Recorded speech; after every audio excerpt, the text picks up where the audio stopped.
Om Swastiastu. Selamat malam, Ibu dosen pengampu mata kuliah Manajemen SDM Internasional. Kali ini kami dari kelompok 2 akan mempresentasikan tentang memaparkan strategi pertumbuhan internasional dari pengintegrasian global.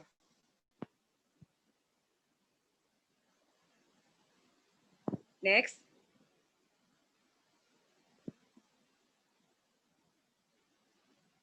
Next. Adapun anggota kelompok kami yaitu yang pertama saya sendiri, Niputu Ariska Aprilianti, absen 5, teman saya Niputu Diana Arawati, absen 7, dan Niputu Linda Dewi, absen 8.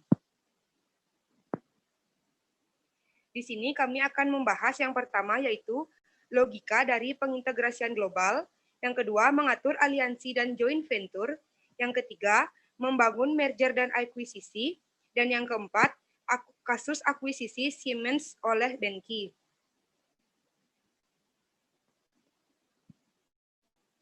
Di sini saya akan membahas tentang logika dari pengintegrasian global. Yang pertama, pengertian integrasi global atau global integration. Dalam Kamus Besar Cambridge, definisi global integration adalah proses di mana perusahaan menggabungkan kegiatan yang berbeda di seluruh dunia sehingga mereka beroperasi menggunakan metode yang sama. Yang kedua, tahapan dalam global integration. Global integration atau bisa kita sederhanakan sebagai efisiensi didorong oleh sebuah kebutuhan yang sangat vital, yaitu kebutuhan perusahaan tersebut untuk mengurangi biaya dalam beroperasi. Beberapa hal lain yang juga mempengaruhi adanya keputusan ini adalah untuk memenuhi kebutuhan dunia pasar dan juga dorongan karena adanya pesaing yang memiliki global strategi.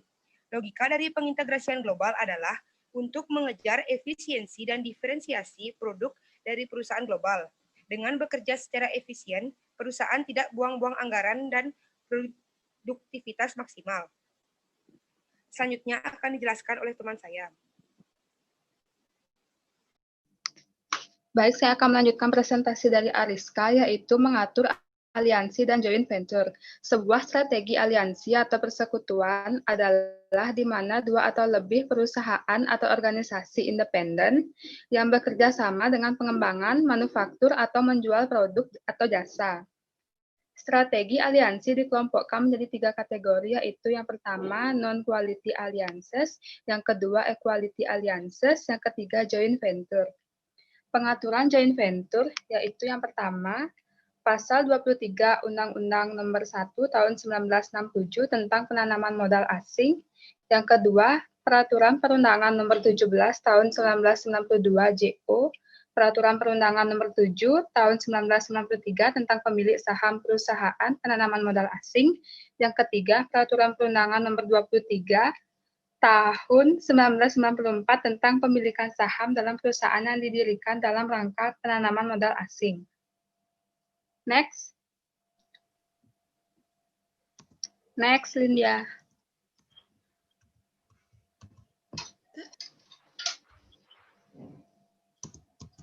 Lindia, next. Sabar, Diana.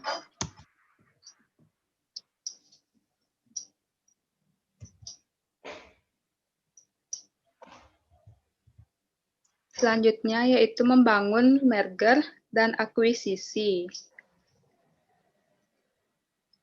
Yang pertama, pengertian merger dan akuisisi. Merger dalam bahasa Indonesia, istilah merger sering disebut dengan penggabungan perusahaan. Akuisisi dalam bahasa Indonesia, istilah akuisisi perusahaan disebut dengan istilah pengambil alihan. Alasan membangun atau melakukan merger dan akuisisi yaitu yang pertama, pertumbuhan atau diverifikasi, yang kedua sinergi, yang ketiga meningkatkan dana, yang keempat menambah keterampilan manajemen atau teknologi, yang kelima pertimbangan pajak, yang keenam meningkatkan likuiditas pemilik, yang ketujuh melindungi diri dari pengambil alihan. Selanjutnya dilanjutkan dengan teman saya, Lindia. Baik, di sini saya akan melanjutkan presentasi dari teman saya, yaitu kasus akuisisi Siemens oleh Benki. Pembelian sebagian besar saham Siemens oleh Benki. Siemens Siemens merupakan sebuah produsen ponsel dari Jerman ini didirikan pada tanggal 12 Oktober 1847 oleh Werner von Siemens. Setelah sempat menjadi penguasa pasar Eropa, kemudian pada tahun 2005 Siemens mengalami kerugian operasional sebesar 170 juta US dollar. Setelah pangsa pasarnya terus mengalami penurunan, saat ini Siemens hanya menguasai sekitar 5 pasar ponsel dunia. Sangat jauh tertinggal dari Nokia yang menguasai 30% pasar.